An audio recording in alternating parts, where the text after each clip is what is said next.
Bismillahirrahmanirrahim. Assalamu alaikum and welcome to the Hard-Won Islamic Study Circle, HISC Seerah session 220. So we're coming towards the last 2 or 3 sessions, inshallah, of the Prophet Seerah. Last time, what we covered, a continuation of his final few days, sort of last week or so. So 5 days before the Prophet passes away, his fever rises, he faints, and he's sort of drifting in and out of consciousness. He asks for cold water to be poured on him, and then he's carried by Abbas and Ali, people from his household, to the minbar, and he gives a sermon. And amongst the things he mentions is that forbidding for his tomb or his grave to be worshipped, asking for any debts that he has so that he can have them settled. He asks people to treat the Ansar well, because lots of Muhajirun are coming, or lots of people are coming to Medina to settle, because it's the capital, and the Ansar, who are the original inhabitants of Medina, they're getting outnumbered, so he asked for people to treat them well moving forward. He mentions that, he says it in a generic way, that a servant of Allah was given a choice to stay here or to go, and the servant is chosen, and then Abu Bakr starts crying, because Abu Bakr actually knows what that means, that the Prophet ﷺ is about to depart from this world, and people sort of wondering why Abu Bakr is crying. And then the Prophet ﷺ, he praises Abu Bakr and says that if he was given the ability to have a best friend, a BFF, it would have been Abu Bakr, but that position is already sort of taken, as it were, because Allah has made the Prophet ﷺ as Khalil. And then he also says to seal all the doors adjoining the Masjid al-Nabawi, except the door of Abu Bakr's house, and obviously his own house. So all the other doors should be sealed.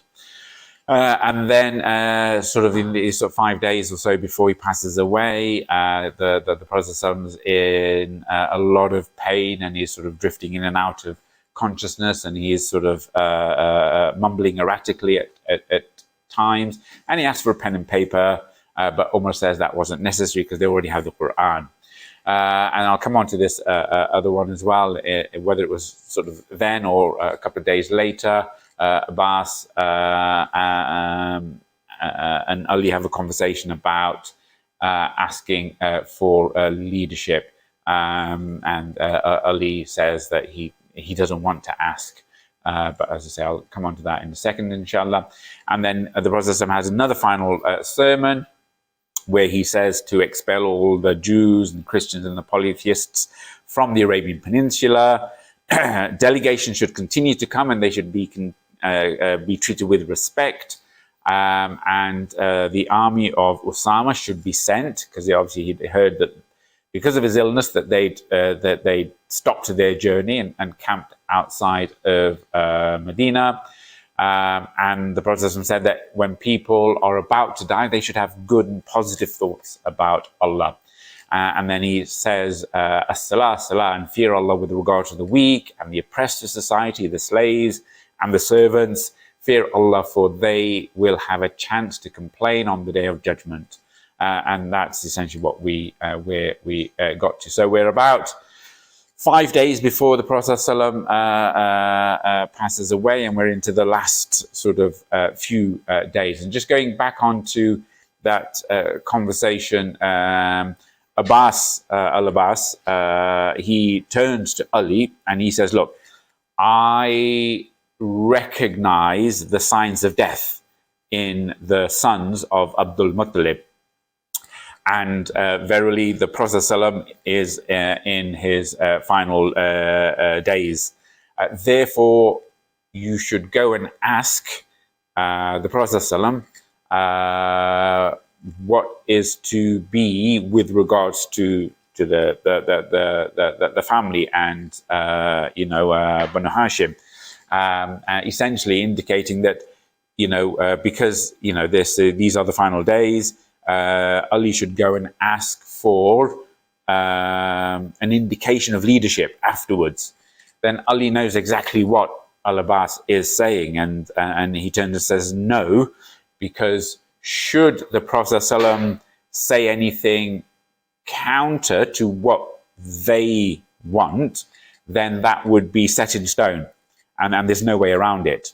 So therefore, on a political aspect, knowing that if the Prophet ﷺ doesn't agree to that recommendation, then basically the fate is sealed for the family of the Prophet ﷺ with regards to leadership. So he said, look, he's not going to ask the Prophet ﷺ for that. And then there was an indication where the Prophet ﷺ was going to slightly get or his status was slightly improving. So Ali said, look, he's getting better. And again, we'll talk about that in a second, where he does perk up a bit. But Abbas reassures Ali that no, these are the final days, and it's not that he is a prophet. It's not that Al-Abbas knows the future. It's that again, he's quite senior, and he knows the signs of death. So, and again, as a doctor or people who encounter people towards the end of their life, you do get a sense when you meet some people that actually they're on their way out. And that's what Al-Abbas was saying, that actually I know the family of Abdul Muttalib, and I've visited enough of them to know that actually, these are the final days. And so he has that sort of, not intuition, but that sort of experience with regards to how people pass away. And that's what he was saying to Ali ibn Abi Talib. Now, the main issue next now is the Prophet ﷺ, he is unable, he's drifting in and out of consciousness, he's very weak, he needs to be carried to the mosque. And so it's getting to the stage where he can't lead the prayers. So the Prophet ﷺ, then makes an announcement. The books of Seerah sort of vary in this. Some say that he led the Maghrib Salah on the Friday, and that was his final Salah in public, where he was the Imam. And then what we know from Bukhari is that the last surah he recited in this last public salah was Surah Mursalat. So it's said that after that Maghrib on the Friday, he comes back and he lies down, puts his head down, and then he completely zonks out. And then time for Isha comes, and Bilal, as he would normally do, comes knocking on the door of the Prophet's house and asking for permission. Ya Rasulullah, it's time for Isha. So basically saying, it's time for Isha, can I give the Iqamah?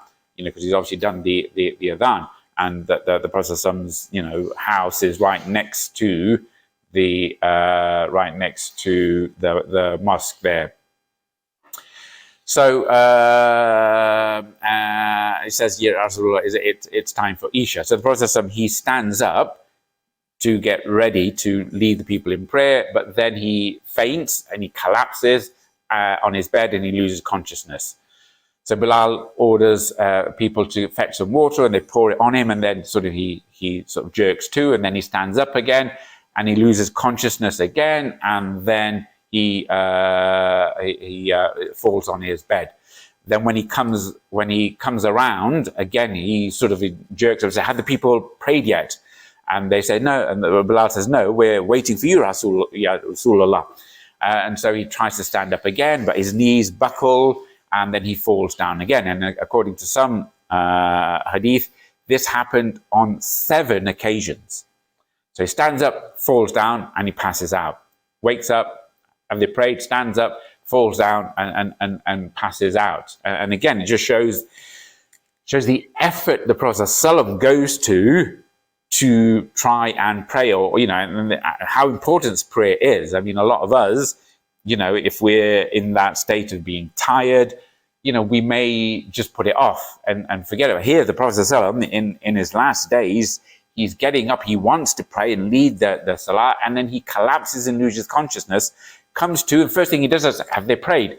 And he tries again. And again, this is, it should be an important lesson for us about the importance of prayer, whatever the circumstances. Even if you're ill, you can't just say, oh, I'm feeling ill, or I'm feeling tired, and then just putting it off.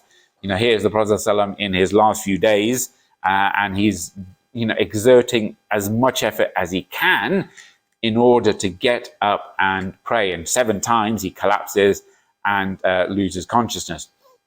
Time is still ticking, and he realizes when he comes to 7th or 8th time that, it's just not going to be possible for him to physically make the effort and go and lead. So then he goes, go command Abu Bakr, and he will lead the people in Salah. So, again, some people say that, this is a proxy indication that as the Prophet ﷺ is appointing Abu Bakr Siddiq as the Imam for Salah, this is a proxy indication that this is the Prophet ﷺ's preferred choice of somebody who will lead after him. But again, that's open to interpretation. We'll come on to that when we discuss the succession later on. It goes, Muru Abu Bakr, go command, fetch Abu Bakr, tell him to lead the prayer.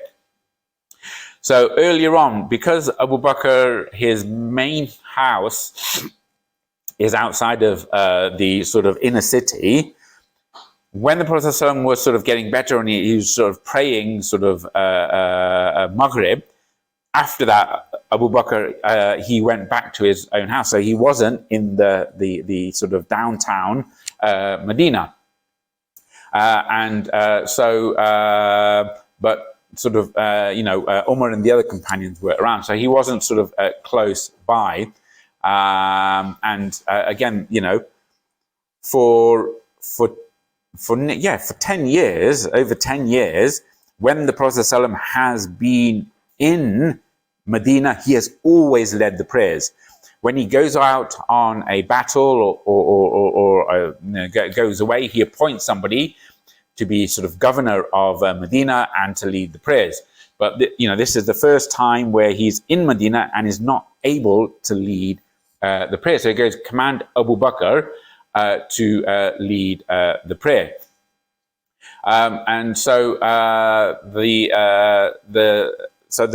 The Prophet ﷺ is talking to Aisha, obviously the daughter of Abu Bakr, and says, go and basically get your father. So Aisha, she realizes that this is a potentially tricky situation for her father. Not out of malice, but she recognizes that basically, because this is the first time that the Prophet ﷺ is in Medina and not leading prayers, some people might start a campaign of whispering against Abu Bakr to basically say, he's taking advantage of the fact that the Prophet ﷺ is ill and he's pushing himself forward to lead the prayer. So that will sort of reflect badly on her father, not Abu Bakr. So she comes up with and she explains this later on, so it's not conjecture. She explains this to the Prophet. She says, Ya Rasulullah, my father has a soft heart. So she's spinning it in different. My father has a soft heart, and when he stands in salah, he will start to cry and sob. And people won't like that because he's not praying. So why don't we find somebody else? She's basically saying, or the excuse she's using is that, because of his tender nature, in that position he'll cry, and that will disturb the salah. So find somebody else. The Prophet says, Mura Abu Bakr, go and get Abu Bakr. And so then Aisha, she tries to stall. She calls Hafsa, the daughter of Umar ibn al-Khattab, and goes, why don't you convince him to get Umar, your father, to lead the prayer. So then Hafsa starts to try and say, look, you know, Abu Bakr's out. How about somebody else? And there's some other narrations which say that Umar ibn al-Khattab had started to lead the salah, and the Prophet got even more angry, you know, saying, you know, go get Abu Bakr and tell him to stop. But then when Hafsa and Aisha, when they're both having this conversation with the Prophet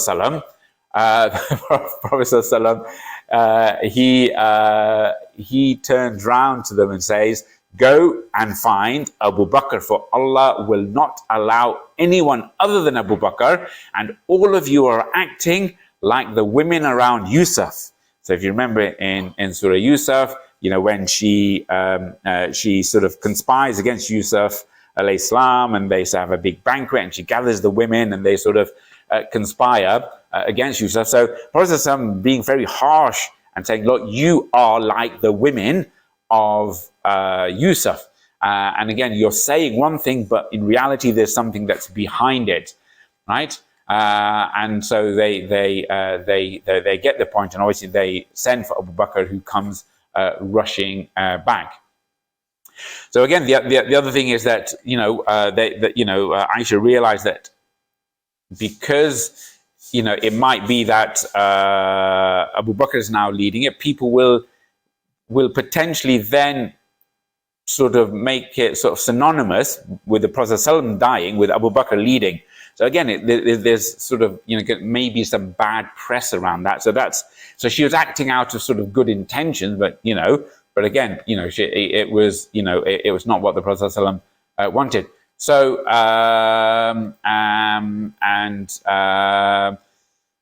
the Prophet again, you know, we'll come on to this. He's not being explicit about appointing Abu Bakr as the Khalif after him, because he doesn't want to set precedents. Because if he, on his deathbed, says Abu Bakr should be Khalif after me, then that will be what is expected. That will be the sunnah. That will be what the expectation is, that whoever is Khalif on the deathbed, they nominate somebody, and that's the way it's done. The Prophet wants to avoid all of that, and he sort of sets up a structure of whereby the successor is chosen. But inshallah, we'll go on to that later on. And again, we see that Abu Bakr Siddiq and Umar and Uthman and Ali were all chosen following similar rules, but, you know, in different methodologies. So this is so Abu Bakr, he's comes and sort of he's leading the salah. So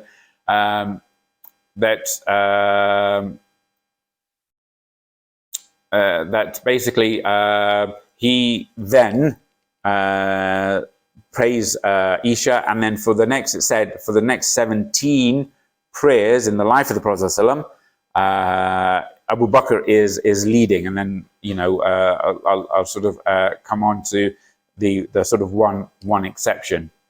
So from here on forward, Abu Bakr is the Imam for all the prayers, whilst the Prophet ﷺ is ill in bed. So then, moving on to sort of a day or two prior to the Prophet ﷺ passing away, either on the, you know, the books of Hadith sort of vary, or books of Seerah vary on the Saturday or the Sunday. Prophet ﷺ, he fell well enough to be able to perform the prayer. So, and again, you know, sometimes when you're dealing with people in their end stage, as they are dying is a process. It doesn't happen just like that, which we see in films. It's a process which can take days or even weeks. And I've seen this myself, where people who are literally on their deathbed, there's a point a day or two before they die where actually they perk up and you think, oh, they're getting better. So they're sort of, they're really ill, so they're drifting in and out of consciousness, but then, they sort of get some rest, and then suddenly they perk up and they're having conversations with you, or they're getting up, or they're quite lucid. And then, after that sort of really sort of small sort of a bolus of activity, they then sort of, fall unconscious, and that's it. And I've seen that on a few occasions. And this is what happened with the Prophet ﷺ. So a day or two before he passes away, he suddenly perks up and he feels well enough to be able to lead the Salah. So he calls on Abbas and Ali, and they put, he's leaning on their shoulders, and this is at Dhuhr time. Abu Bakr Siddiq, he's already started the Dhuhr prayers, and the Prophet has heard that, but he feels well enough to join them in Jama'ah. And this is the last time the Prophet prays in Jama'ah. This is the last time the Prophet is with the Jama'ah in his life. And so he calls for Abbas and Ali, people in his household, and they carry them on their shoulders, and they're walking from the house of Aisha through to the front. Now, because of that, there is a commotion amongst the people, because the Salah has already started, and there's a commotion, there's a buzz, and people saying, look, we were so happy, it was almost causing us a fitna. They were so happy to the Prophet ﷺ that they almost sort of lost their focus during the Salah. And obviously Abu Bakr, who's leading, he recognizes that there's a big commotion coming from behind him, and he knows the direction of the commotion. Obviously, he knows where the Prophet ﷺ's house is. So he recognizes this can only mean one thing, that the Prophet ﷺ is on his way. So he glances over and sees that the Prophet ﷺ is walking towards them. So, and again, with Salatul Dhuhr, obviously, the Imam, he's, he doesn't read the surahs out loud. So again, you can sense the commotion much more easy as compared to sort of the evening or nighttime prayers. So he glances over, sees the Prophet ﷺ coming on the shoulders of Abbas and Ali, and he steps back, obviously, to let the Prophet ﷺ lead. But the Prophet ﷺ motions at Abu Bakr, says, no, stay where you are, stay there. But Abu Bakr, obviously out of deference to the Prophet ﷺ, he insists on stepping back and letting the Prophet ﷺ pray. And so, yes, technically he sort of didn't obey the Prophet ﷺ, but again, this was out of huge respect for the Prophet ﷺ. So the Prophet ﷺ, Abu Bakr insists that they put the Prophet ﷺ in the place of the Imam. So they sit the Prophet ﷺ down where Abu Bakr was, in the place of the Imam, and then Abu Bakr, he is next to the Prophet ﷺ. And so the Prophet ﷺ, he's seated where the Imam is, and Abu Bakr is standing next to the Prophet ﷺ.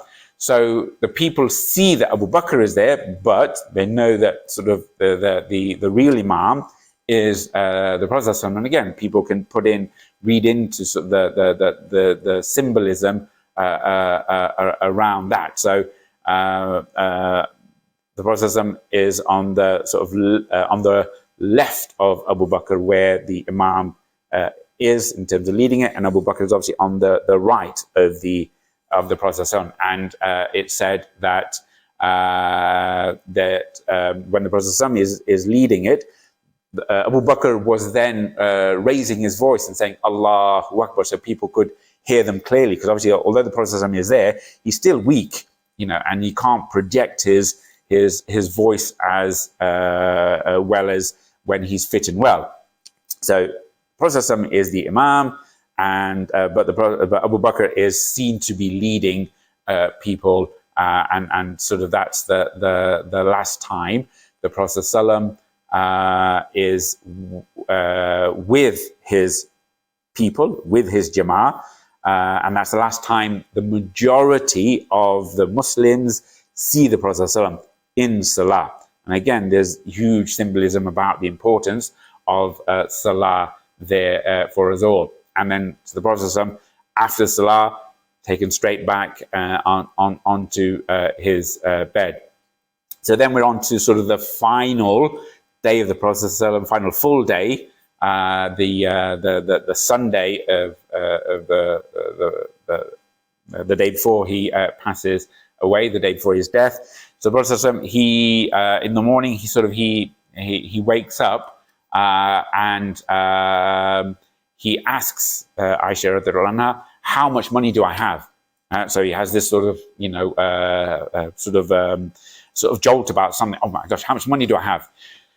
So Aisha goes around and she's sort of rummaging around the house and looking at different places and finds some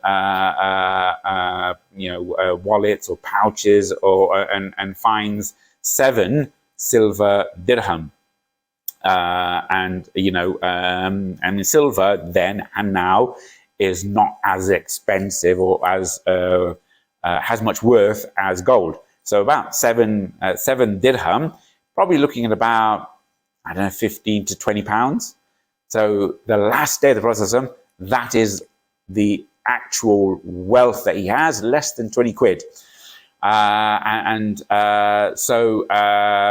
Then he asks for the money, and so Aisha, she gives him the money. So he's putting it, he's transferring it from one hand to the other, and then he's sort of shaking the coins and says, what will I say to Allah if I meet him with these coins? What will I say? I've got this wealth. How can I justify, having this? And he asks for Aisha's hand. He puts the money back into her hand and says, give it to the poor now. And then he sort of falls unconscious after that. So when he comes around again, he, because this is the last thing that he had before he fell unconscious, he sort of wakes up and he says, have you given the money to the poor? So this is the thing, obviously, that's perplexing him. And she goes, no, because she's got other things to worry about. She's looking after and taking care of the Prophet ﷺ. And he goes, have you given it to the poor? So, then he sort of drifts in and out of consciousness. But whenever he wakes up from consciousness, the first thing he asks is, have you given the money to the poor? So Aisha radiallahu anha, she realizes that, this is something that is really important to the Prophet ﷺ. It's weighing on his consciousness. So she then gets rid of that those 7 silver dirham and gives it away. And again, she reports later on that when the Prophet ﷺ died, there was nothing in the house of gold or silver. The only thing left, this is the Prophet ﷺ, this is the ruler of the Arabian Peninsula, right? The Prophet of Allah. There was nothing in his house of silver and gold. The only thing left were some morsels of barley, some wheat in a small cup, right? And I would continue to use from that cup for a long period of time until it occurred to me that this cup of barley was never finishing.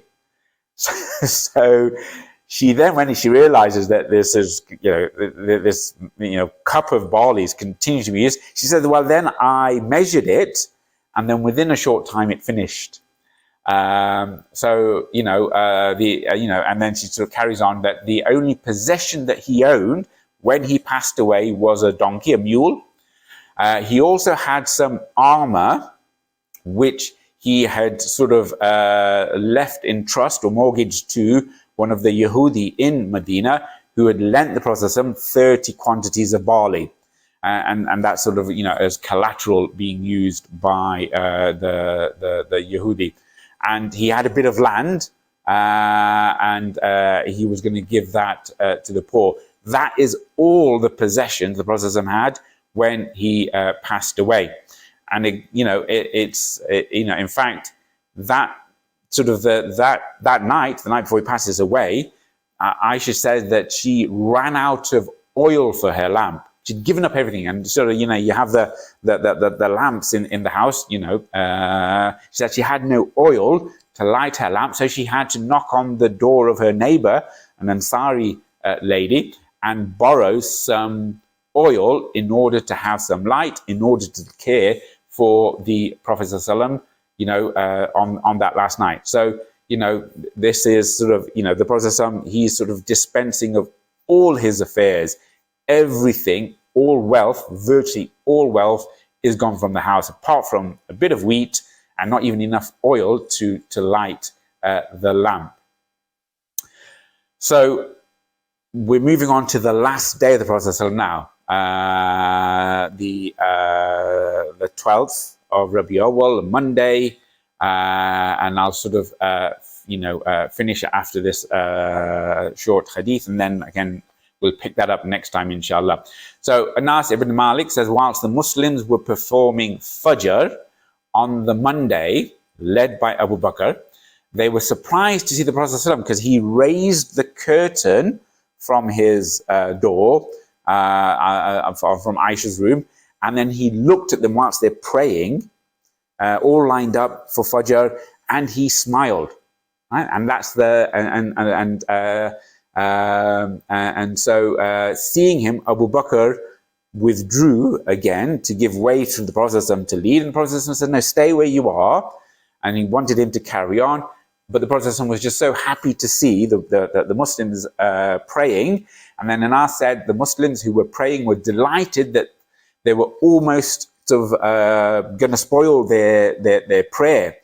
And then the Prophet ﷺ made a gesture for them all to continue. Then he went back into his room, he drew the curtain, and that was the last time anyone would see the Prophet ﷺ. So we'll finish there, inshallah.